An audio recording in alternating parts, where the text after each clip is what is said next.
trying to get around Ryan Newman, but 15 spots, man. Andy, as well as they were running, people at home may wonder, why would you take that time and make that change with the right front? Well, those Packers are what holds the racetrack up, or the race car up off the track. They use those bump stops to keep from bottoming out, and they give up a little bit as the race goes on. And sometimes you have to put a Packer in there to actually keep the car from hitting the track, especially when the speeds will be picking up later in this race. Getting set for the green flag, and the points now is 81 points. The 5 car is behind the 48. So the folks, the chase is really tightened up here in Texas with 2 more races to go. And we still have 163 laps left in this one. So stay tuned as Kurt and Kyle Busch will lead them down to the green flag.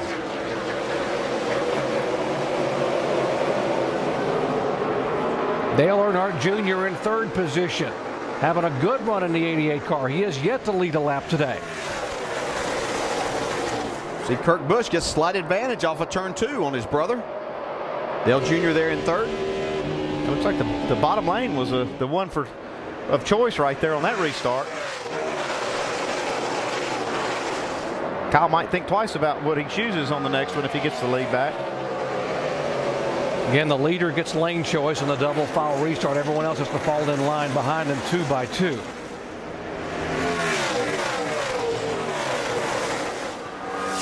Our 3 single file. You see the 33 car to get a little racy back there. That is Clint Boyer running in 5th spot, trying to move in on the 00 of Rudeman. There is Boyer in the 33. And behind them, they are 2 by 2, the 14 and the 5. Oh, a little wiggle from both those cars. Yeah, look at Matt Kenseth getting a little tail happy off turn 4. This group of cars has been very well matched most of the race. Oh, trouble, turn 2. In the wall. Montoya up there. Gordon around Jeff too. Gordon spins around.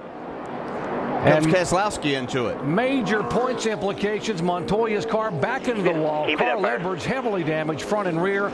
And Jeff Gordon has some damage as well. Yeah, I don't think Jeff Gordon's got much damage, but Montoya got into the 99 right there as they entered the corner. Yeah, it looks like Gordon has 0 damage. It all the way over here. A lot of damage to Montoya, though. On Pablo's car. No, I didn't hit anything. And the guys that were trying to close in on him, some guys that are injured, and this guy may not be, from looking at the car, may not, as you guys said, may not be have minimal damage on it, but he will have to come on pit road and change tires. Missed time for tires. Take the penalty. This is are still they flat or are they just shaking? They're flat and shaking a little bit. Missed time. Take the penalty. Okay, the pace cars are 2. Pit this time we'll take the penalty. Put 4 tires on it, guys. Talk to me about the pace car, Shannon. The penalty is pitting with the pits closed. He doesn't care. He wants to get him on pit road and get those tires changed. You see him going by the damaged Montoya car, who's headed to the garage area. Yeah, the thing is that they don't want to tear the race car up with flat tires by going an extra lap. The penalty is just starting at the back of the field, so it's not that big a deal. He's already back there. Go look at the splitter. 4 tires, fuel, stay back. No fuel. Jack, check out the splitter braces. Yeah, they're concerned when he spun there. He came down off the racetrack. The splitter braces good? You got 1 broke, or are they good? You got 1 broke. Okay, let's get a plan there. Let's just leave hit it done. Okay, let's go get caught up. Nice and easy. You see Steve Letarte taking care of the details. They're talking about a splitter brace that's broken, so they want to fix it. And that's the kind of leadership you need, especially in situations like this. You have a chance to gain on a championship here. Let's show you what happened here. The incident involving the 99 of Carl Edwards. You see his car heavily damaged sitting there, and the 42. See Montoya just get loose there, and as he corrects his car, he gets up into the 99. Jeff Gordon, as he turns his car down to try to miss these guys, it gets loose. Here comes the 12 car into it. Well, Truex just missed Gordon, and Newman just missed him, and you see where he said Brad Keselowski involved there. Gordon extremely lucky not to get damaged there. Yeah, and you might ask, why did Jeff Gordon spin out there? Well, you're going 170 miles an hour, and you see all he's doing is trying to turn his car. They've loosened his car up, so they've really got it loose, it looks like, but he's just having to turn the wheel.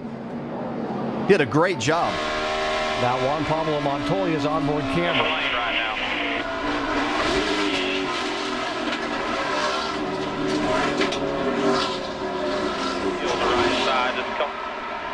Well, riding along with Carl Edwards, who was in front of this, he thought it may be up high across the racetrack. Here's Carl's on board. Yeah, Carl's looking ahead. He was trying to make a pass on Matt Kenseth. Hold it up there. Hold the brake up there. Hold it up there. Hold it up there. He just got super loose. Man, he just caught okay? just enough of the bumper to send Carl around.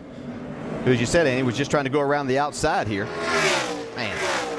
Carl got the back end and the front and side of the car. Yeah, and for Jeff Gordon, he was already in that corner just as hard as he could possibly go. He couldn't afford to turn left any more than he was, and that's what made him get sideways and loose there during that. There are the teammates on the racetrack. The 48, Jimmy Johnson being shown now 120 laps down in 40th. And let's update, if you just joined our coverage, what happened to our points leader back on lap number 3 of the race, coming off turn 2. Watch the 77 of Sam Hornish. Yeah, Hornish gets tapped a little bit by David Rudeman as he corrects his car. He gets up into Jimmy Johnson. Looks like Jimmy might save it, but he comes back down into Hornish. Slams the inside wall. This car ended up going to the garage area for 1 hour and 8 minutes. They had to totally rebuild the front, the back, the water system, the rear end housing, so many parts and pieces to get him back on the racetrack, and being shown now 120 laps down. It looked like it was an opportunity for the 24 and the 5 car until this happened, and 3 chasers involved, 2 damaged. You see the 24 car sliding by. And indeed, guys, as you said, the 24 of Jeff Gordon really dodging a bullet there. And now they're working on the front If I didn't tell you, splitter. that was a hell of a The save. braces actually that hold All that right, splitter. listen, guys. This is our shot. They're going to be going one to go soon. This is our shot. Let's get it fixed, get it one time. He's telling his guys, we want to do it right now because we don't want to come back. Shannon? Well, Juan Pablo is out of the car, but the guys are working on the 42 car. Brian Patty said you guys are definitely going to get back out. But what happened out there, Juan? We just, really close racing. I think Carl was really close to me, and he drove right inside, right beside me, and it got me loose, and I lost it. It's one of those deals that if you don't give anybody in the room, it's going to happen. It's a shame. Everybody in this Target Chevy keeps doing an amazing job every week. This week, we didn't have the car we wanted, but running, getting better and better as the day went on. So, kind of sucks when things like that happens. Yeah, the 42 team have no DNFs this season, so they are working feverishly to get that 42 back out and to get some more points, guys. Trying to get him back on the racetrack, Shannon. So the 42 is there, the 99 damaged, also the 12 in the garage area. Under caution for the 4th time. That's the point separation. Back after this message and a word from our ABC station.